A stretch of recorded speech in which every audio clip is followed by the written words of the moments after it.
It is 7:45 in the morning, south of the city of Djibouti. We are at the Nagad train station.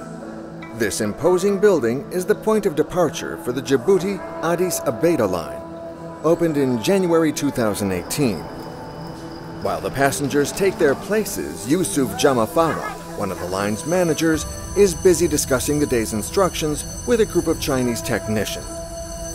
For 6 years, the project will be run by a Chinese management company before going under Djiboutian management.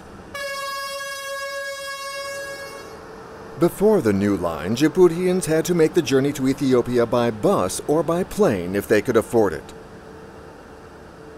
Djibouti used to be accessible by railway, but that closed down. The bus was expensive, and travelers had to change twice to get from Djibouti to the border. The new 750-kilometer line follows the same route as the former track. China put up 70% of the funding for the $4 billion project, which is destined to become a cornerstone of Djibouti's new logistics network. It improves logistics and increases competitiveness of the various ports we have invested in. It is also a symbol of regional integration and of the integration between the two nations. Most of the traffic between Djibouti and Ethiopia is merchandise, with 4 out of 5 daily trains pulling up to 100 containers each. In the long term, 4 to 5 million tons will be transported by rail each year from the port. The merchandise in these containers is being unloaded at Djibouti's ultra-modern port of Doraleh. This sea of containers is both a symbol of Djibouti's economic growth and of its greatest asset, its exceptional geographic location. Djibouti sits at the mouth of the Bab el-Mandeb Sur Strait on the Red Sea. It's just 6 hours from one of the world's main shipping lanes, which sees 30,000 vessels each year. That's approximately 90 ships each day. No less than 60% of international maritime traffic passes here.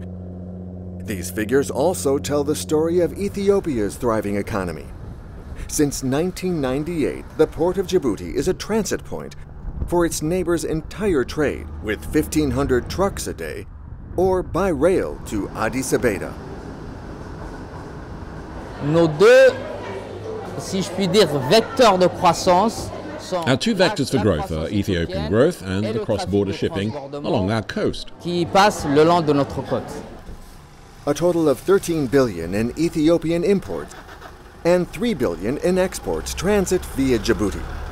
For more than a decade, the Horn of Africa has been developing an ambitious strategy worth an estimated $14 billion to become a vital link in the international logistics chain. One of the master strategists is Abubakar Omar Hadi, president of the Djibouti Ports Authority.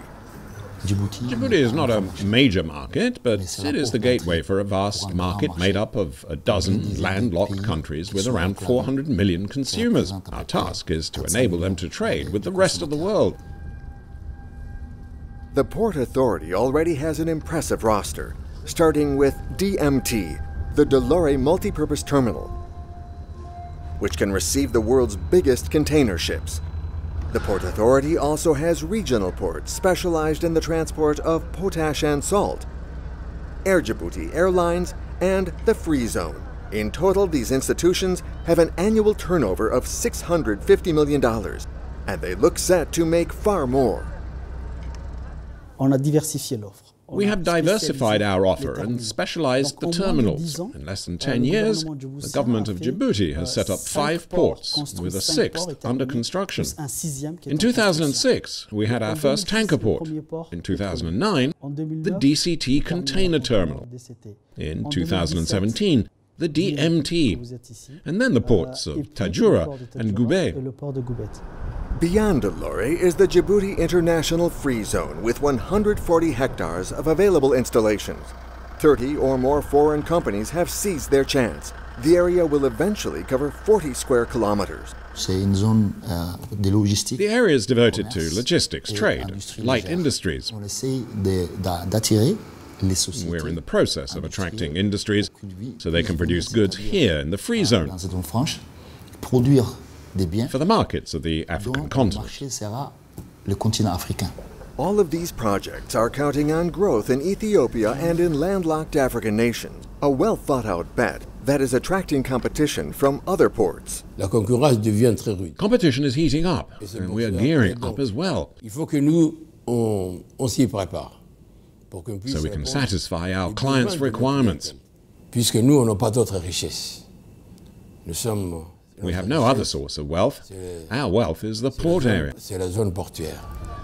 The recent reconciliation between Ethiopia and neighboring Eritrea with its vast coastline may jeopardize the Djiboutian port's monopoly. Furthermore, DP World, the Emirates' partner for Djibouti's port development program, has pulled out following a disagreement and is now investing heavily in Somaliland's Berbera port. Authorities in Djibouti say there is no cause for alarm.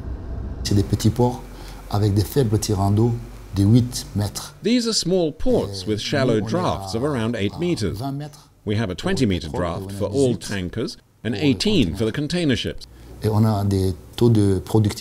turnaround is also the highest in the region, with 35 containers an hour per crane.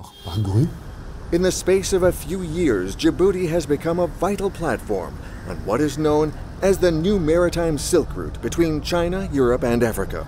The tiny country is pulling off a logistical exploit, a remarkable feat for a territory with no natural resources, apart from being ideally placed geographically to reap the rewards of a four-fold increase in global maritime traffic over the last 20 years. With the implementation of its major projects, Djibouti will be in a position in the months ahead to provide technical and logistic infrastructure that should make it the region's leading transport hub. It is a sign of the times that foreign investors are already convinced and are keen to come on board.